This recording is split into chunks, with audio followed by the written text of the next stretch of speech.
श्री स्वामी समर्थ. भिवू नकोस, मी तुझ्या पाठीशी आहे. अशा शब्दांमध्ये स्वामी समर्थांनी भक्तांना अभयदान दिलं आहे.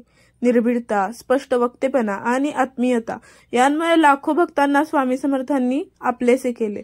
स्वामी समर्थांच्या विविध शिष्यांद्वारे स्वामी समर्थ परंपरेचा विस्तार फार मोठ्या प्रमाणावर झाला आहे. अशक्य ही शक्य करतील स्वामी या अगाध श्रद्धेने स्वामी भक्त महाराजांसमोर नतमस्तक होतात.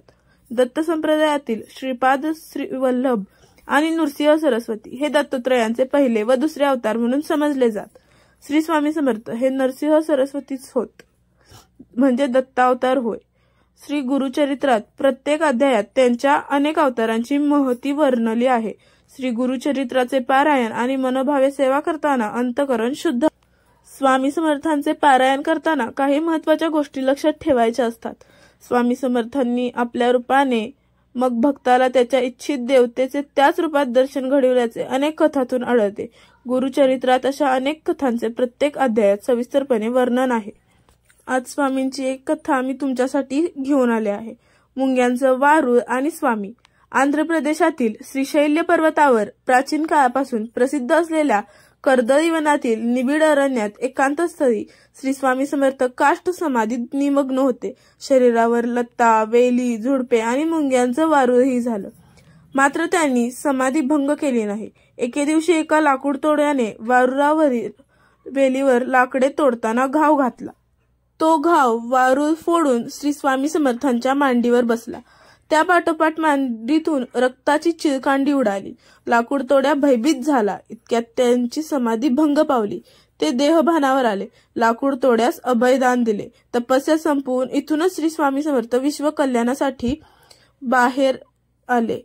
हेच ते चौथे दत्तावतारी सद्गुरू श्री स्वामी समर्थ होते. स्वामींचा जन्म कधी झाला, कोठे झाला याची ना कुठे नोंद आढळते, ना स्वामींच्या बोलण्यातून कधी त्याचा उलगडा झाला. म्हणूनच त्यांचा प्रकट दिन साजरा केला जातो. श्री स्वामी समर्थ महाराज की जय.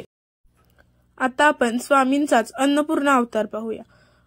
अन्नपूर्णा ही पार्वतीचा अवतार आहे.